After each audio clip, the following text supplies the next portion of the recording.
ఇప్పుడు మనం అన్ఇన్స్టలేషన్ గురించి మాట్లాడదాం. ఇప్పుడు ఎక్లిప్స్ నేను అన్ఇన్స్టాల్ చేయాలి అంటే నేను ఏం చేయాలో తెలుసా? ఎక్లిప్స్ని అన్ఇన్స్టాల్ చేద్దాం అనుకుంటున్నాను. ఎక్లిప్స్ని అన్ఇన్స్టాల్ చేయాలంటే ఎక్లిప్స్ ఇన్స్టాలేషన్ ఫోల్డర్స్ని డిలీట్ చేసుకోవాలి. ఎక్లిప్స్ ఇన్స్టాలేషన్ ఫోల్డర్స్ని డిలీట్ చేయాలి. సో ఇదిగోండి, ఇక్కడ ఎక్లిప్స్ అని రాసే కదా, ఇక్కడే కదా నా ప్రోగ్రామ్స్ అన్నీ ఉన్నాయి రైట్ నౌ.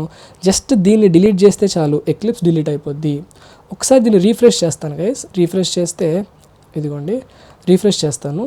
సో రీఫ్రెష్ చేస్తే ఇదిగోండి, ఇక్కడ కోడింగ్ హబ్లో ఇందాక నేను క్రియేట్ చేసిన ప్రాజెక్ట్ పేరు ఏంటి? Can I say first Java project.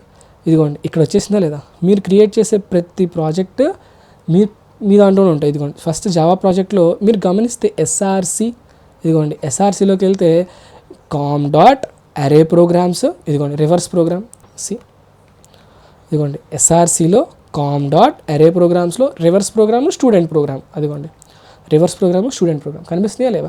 అంటే ఇక్కడ క్రియేట్ చేస్తే ఇక్కడ ఒక జావా ప్రాజెక్ట్ క్రియేట్ చేశాను అనుకోండి. Okay, let us say I'll just create, ఏమని క్రియేట్ చేస్తాను? సెకండ్ ప్రోగ్రామ్ అని క్రియేట్ చేశాను అనుకోండి. ఆటోమేటిక్గా ఏది క్రియేట్ అవుద్ది? ఇక్కడ క్రియేట్ అయిపోద్ది సెకండ్ ప్రోగ్రామ్. అంటే ఇదిగోండి, సో కెన్ ఐ సే ఇక్కడ క్రియేట్ అవుతుందా సెకండ్ ప్రోగ్రామ్? సో ఇలాగా you can work with the eclipse అనమాట. ఇప్పుడు ఎక్లిప్స్ని నేను అన్ఇన్స్టాల్ చేయాలనుకుంటున్నాను. ఎక్లిప్స్ని అన్ఇన్స్టాల్ చేయాలి అనుకుంటే లెట్ మీ గో, అంటే ఇది క్లోజ్ చేసేద్దాము. మీకు గుర్తుంది కదా, ఏ విండోలోకి వెళ్ళాలన్నా విండోలోకి వెళ్ళండి. విండో షో వ్యూ కన్సోల్ అంటే కన్సోల్ వచ్చేస్తుంది. Okay, so let me close this. నా దీంట్లోకి వచ్చాను కదా, ఇవన్నీ దీంట్లో నేను రాసిన ప్రోగ్రామ్స్ ఉన్నాయి. ఇది నేను ఇన్స్టలేషన్ చేసిన డైరెక్టరీ. ఈ ఇన్స్టలేషన్ చేసిన డైరెక్టరీని డిలీట్ చేస్తాను నేను ఇప్పుడు. రైట్, డిలీట్ చేసి రీఫ్రెష్ కొడుతున్నాను. Now I will try to open it. Deleted, successfully అన్ఇన్స్టాల్డ్.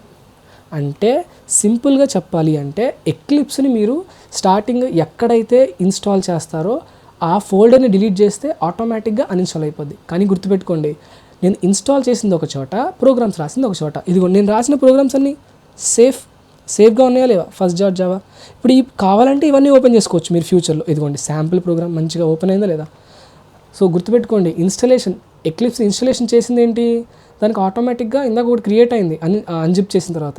కానీ ప్రోగ్రామ్స్ అన్ని ఎక్కడ రాశాను చెప్పండి? కోడింగ్ హబ్ ప్రోగ్రామ్స్లో రాశాను. ఇది డిలీట్ చేయట్లేదు నేను ఇన్స్టాలేషన్ డైరెక్టరీని డిలీట్ చేశాను. అంటే ఎక్కడైతే ఇన్స్టాల్ చేశానో దాన్ని డిలీట్ చేశాను. అంటే ఇన్స్టాలేషన్ చేసే డైరెక్టరీని డిలీట్ చేస్తే చాలు, ఎక్లిప్స్ అన్ఇన్స్టాల్ అయిపోద్ది ఆటోమేటిక్గా. Understand? So I think that's all for now. So regarding this session, so మీకు ఎలాంటి డౌట్స్ ఉన్నా సరే ప్లీజ్ కమెంట్. సో నేను మీకు రిప్లై ఇస్తాను. Thank you guys.